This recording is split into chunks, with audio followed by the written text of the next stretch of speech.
Olá, ouvinte e espectador do programa Gente que Fala. Boa tarde, seja bem-vindo. Meio-dia em ponto. Eu sou o Mauro Friesman. Nós estamos no ar na Rádio Trianon AM 740 de São Paulo, Rádio Universal AM 810 de Santos. Hoje é quinta-feira, mais uma edição do Gente do MPD que Fala. É uma parceria nossa com o Movimento do Ministério Público Democrático e o apoio da CBDL, a Câmara Brasileira de Diagnóstico Laboratorial.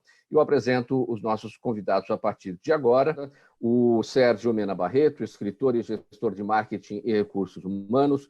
O Sérgio é presidente executivo da Abrafarma, a Associação Brasileira de Redes de Farmácias e Drogarias. Sérgio Mena Barreto, tudo bem por aí? Seja bem-vindo ao Gente que Fala. Olá, bom dia, tudo bem? Um prazer estar aqui com vocês, Gente que Fala, meus colegas de bancada, Mauro, muito obrigado pelo convite. O primeiro assunto para as nossas análises por aqui é o seguinte: o ministro Celso de Mello enviou para o plenário do Supremo Tribunal Federal o processo que busca anular o julgamento do Tribunal de Justiça do Rio de Janeiro, que concedeu o foro privilegiado ao senador Flávio Bolsonaro. A decisão proferida na semana passada tirou o caso das rachadinhas das mãos do juiz Flávio Itabaiana, da 24ª Vara Criminal. E no despacho, o decano Celso de Mello adota o rito abreviado da Corte e dá prazo de 10 dias para a Assembleia Legislativa do Rio de Janeiro enviar as informações sobre o caso. Sérgio Mena Barreto, sua impressão, seu olhar sobre essa questão não é bem a sua seara, né? Mas como cidadão, como é que você observa? Acho que como cidadão e como alguém que atua no setor de empresas, né, e no setor de farmácias, eu acho que assim, o Brasil ele passa de vez em quando por turbulências e tensões políticas, né?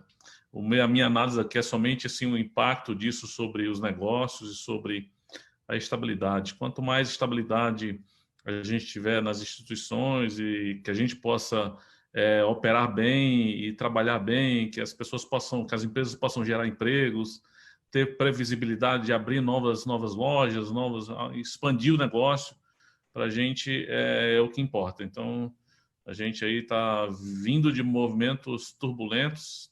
A gente espera que o Brasil ele se estabilize e que a gente possa continuar avançando e crescendo, gerando emprego e levando esse Brasil adiante.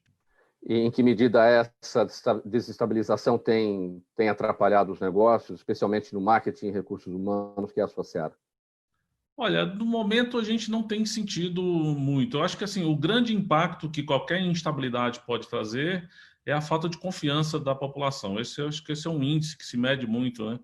E quando a população assim, perde a confiança nas instituições ou perde a confiança, digamos, no futuro, né? Não vê um futuro muito claro, ela acaba retraindo o seu investimento, a sua compra, né? O seu desejo de avançar. Então, o ser humano tem muita questão do medo também, né? Então, toda a instabilidade leva a esse movimento de retração do consumo. Então, isso é uma parte também importante, não é só, claro que a sociedade não vive só disso, mas é uma parte importante para a gente saber que tem gente que tem emprego, gera emprego, tem gente que depende disso, né? Então, a gente torce para que tudo esteja sempre o mais estável possível.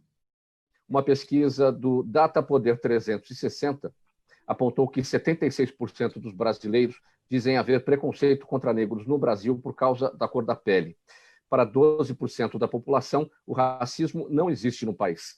Além da percepção sobre a existência do racismo no Brasil, a pesquisa fez a seguinte pergunta aos entrevistados: você tem preconceito contra pessoas negras? O resultado do levantamento mostra que 28% dos brasileiros afirmam que sim, enquanto 59% dizem que não. Mena Barreto, sua avaliação. Olha, assim, nós temos talvez um país dos mais miscigenado do mundo, do mais diverso do mundo, né? Eu acredito que também faço uma leitura igual, acho que ninguém vai se autodeclarar racista, então uma pesquisa ela tem a falha realmente do próprio instrumento dela. Por um outro lado, nós vivemos mesmo numa sociedade que tem problemas gravíssimos, gente. Sabe? Problemas gravíssimos de aceitar a diversidade, de conviver com o outro. Acho que a gente perdeu alguma coisa aí no meio do caminho, eu não sei bem o quê. Como espiritualista, acredito que isso é uma falha da evolução, que as pessoas precisam evoluir. Mas, por exemplo, eu vou derivar um pouco esse tema do racismo para falar da violência contra a mulher. Nós somos chamados, e começamos agora no dia 1º de julho, uma campanha que as farmácias estão, a Abrafarma, a minha entidade, né, foi chamada pelo Conselho Nacional de Justiça e a Associação dos Magistrados do Brasil para acolher as mulheres que sofrem violência doméstica em casa, e que isso aumentou horrores durante essa pandemia. Então, nós criamos uma campanha chamada Sinal Vermelho contra a Violência, que a mulher chega lá com um batom vermelho na mão, um X, e a gente liga para a polícia, o papel da farmácia é acolher essa mulher, ligar para a polícia, e a gente já teve casos de mulheres que fugiram de casa. Quando eu fiz a primeira reunião com a MB, com a presidente da MB, o CNJ, eu imaginei que os casos seriam poucos. No primeiro dia, no dia seguinte da campanha, uma mulher fugiu de casa, toda cheia de hematomas, para ir na farmácia e pedir socorro. Então, assim, nós vivemos ainda um mundo, assim, quando eu me deparo com 50 mil mortes por ano, assassinatos por ano, isso é mais que uma guerra, né? E você mata, a maioria das vezes, aliás, não tem motivo para matar, né? Então, você tem violência contra a mulher, racismo, ou seja, ampliando um pouco, fazendo uma elucubração aqui até filosófica. Gente, eu acho que a gente precisa, como nação, repensar os valores e colocar esse tema como ordem do dia, o dia inteiro, sabe? O apreço pelo ser humano, a diversidade. Ninguém aqui é totalmente branco. Todos nós, esse aqui, ó, eu sou... meu avô era índio, não é? Então, nós temos uma sociedade multifacetada no Brasil, né? Então, e eu acho que a gente precisa, sinceramente, refundar o Brasil com relação à questão dos valores humanos.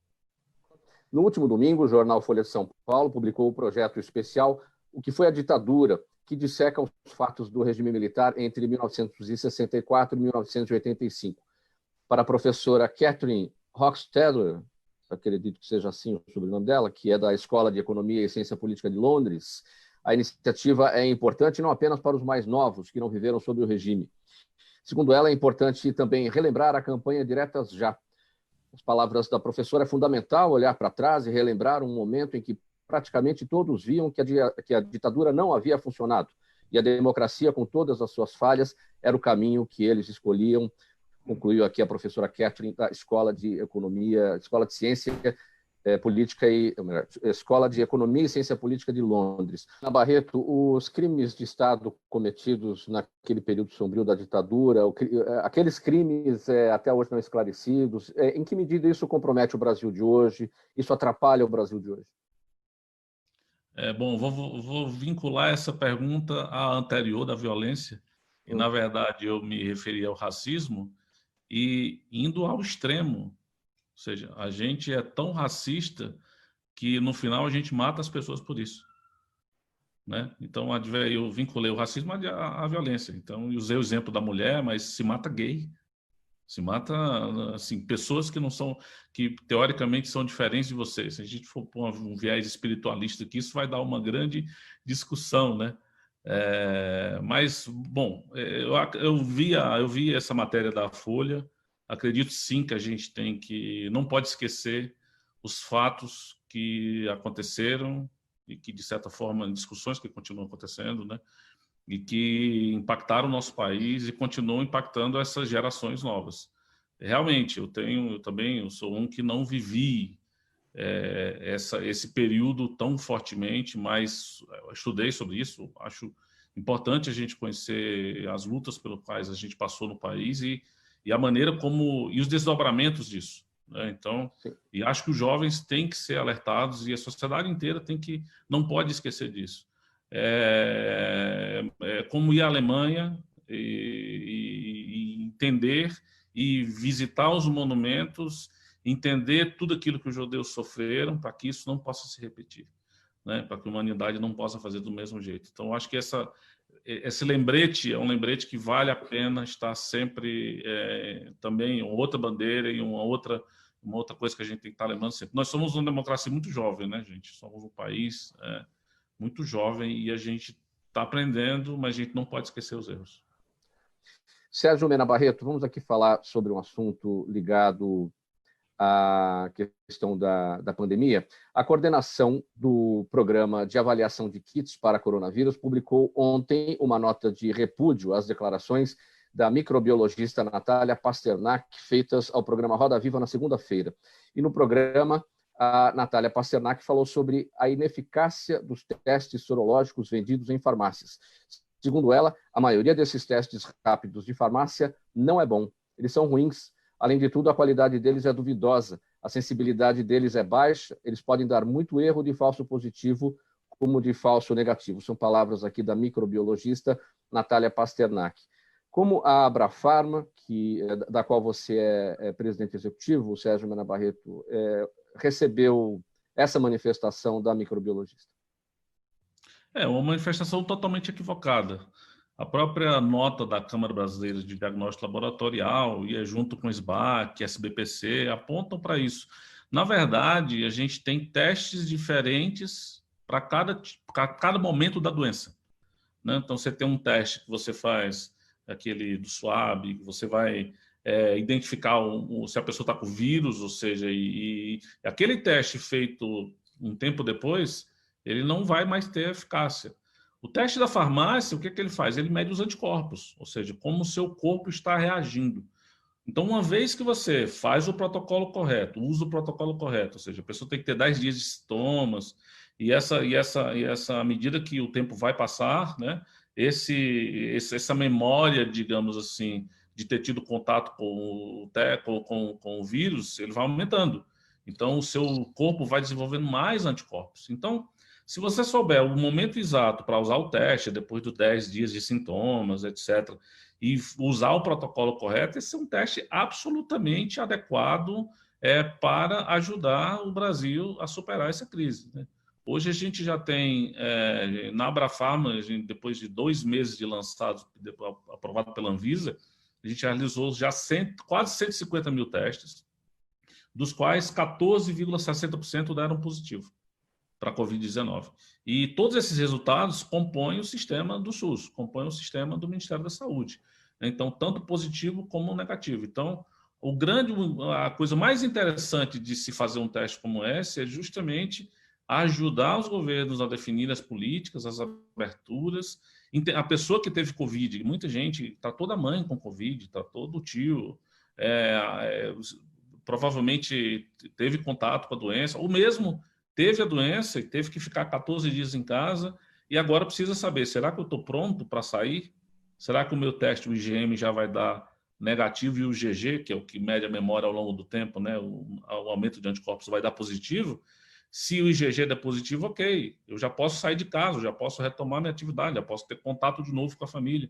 Então, esses testes ajudam sim e são fundamentais. Eu acho que foi uma fala infeliz, eu nem assisti, né? Eu reagi à nota que a própria CBDL publicou, mas o teste sim tem o seu valor, é reconhecido e a população tem utilizado isso para também ajudar a tomar as próprias decisões dela. Sérgio, eu vou fazer uma pergunta aqui, aproveitando a esteira desse assunto. É uma pergunta da nossa audiência. A Fátima Nunes está no Instagram, acompanhando. Ela pergunta por que, mesmo após meses de pandemia, o número de testes no Brasil ainda é tão baixo. É uma questão financeira somente? Pergunta ela. Nós estamos concorrendo com o mundo, esse é o problema, né? Então, ontem, acabou de sair a notícia hoje que os Estados Unidos compraram todas as drogas do mundo de um determinado princípio ativo para tentar combater a pandemia. Então, deixou o mundo sem droga. Essa droga não está mais disponível para os outros países. Então, infelizmente, e assim, no Brasil a gente produz muito pouco princípio ativo. Então, tudo vem de fora. Os testes, 90% deles vêm de fora, vêm da Índia, vêm da China. Então, no momento em que você tem uma pandemia global, todos os países estão disputando insumos, respiradores, testes, medicamentos e tudo mais, obviamente, alguém vai ter que ficar no fim da fila. Então, infelizmente, nós sofremos esse processo. A nossa curva começou um pouco depois, né? Muitos países começaram antes. Não sei se vocês lembram, tinha até aquela notícia, o avião não podia pousar nos Estados Unidos porque eles requisitavam o medicamento. E aconteceu mesmo, aconteceu em muitos locais. No Brasil mesmo, então, a gente tem um problema de acesso alguns princípios ativos de medicamentos estão muito difíceis de serem comprados, até porque agora que os voos estão sendo retomados também, então está sendo muito difícil até para trazer isso de fora para cá para produzir medicamento. Então, infelizmente, a gente está nessa batalha global aí, e aí a gente está com essa deficiência da quantidade de testagem. Devíamos estar testando muito mais. Então, todo esforço que você tenha, público, privado, e a gente tem que juntar todo mundo na mesma batalha e tentar ampliar ao máximo esse painel de testagem para ter, digamos assim, indícios de soluções de uma crise que a gente ainda não entendeu, gente. Isso é uma doença nova. Os hospitais agora estão entendendo como tratam um cliente, um paciente grave. Mas, assim, nas primeiras semanas, em Itália, Espanha, todo mundo sofreu que ninguém estava sabendo. A gente já tem até um benefício de estar sabendo mais como lidar com isso, um pouco mais, né? Porque a gente já viu as experiências desastrosas ou bem-sucedidas anteriores. Mas está todo mundo aprendendo com esse negócio.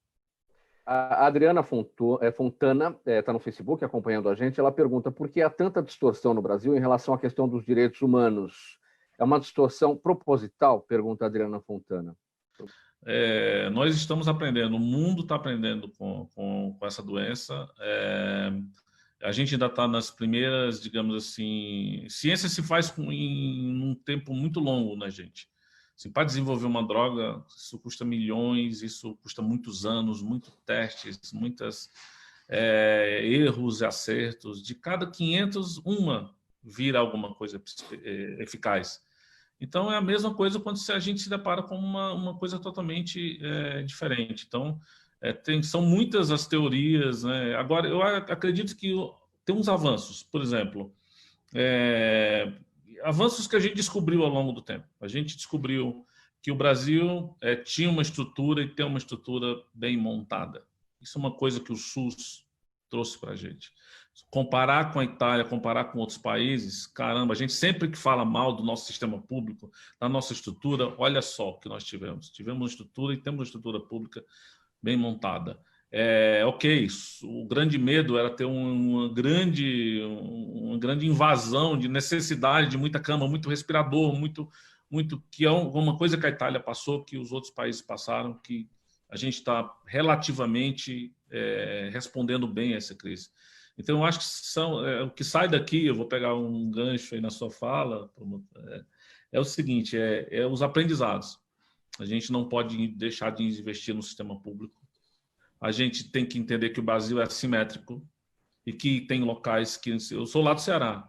Sei lá, dos meus 500 e poucos municípios do Ceará, eu não sei quantos têm leite de UTI. Talvez uns 40 tenha. Então, assim, essa crise mostrou que a gente tem uma rede instalada, que é subfinanciada, que a gente precisa melhorar, mas que se a gente trabalhar em cima dessa estrutura que a gente existe, sim, é possível a gente atender a população. E agora o encerramento do Sérgio Mena Barreto. Obrigado pelo convite. Só deixar um lembrete, todo mundo continue cuidando de si mesmo, cuidando dos outros, para que a gente possa superar esse momento o mais rápido possível.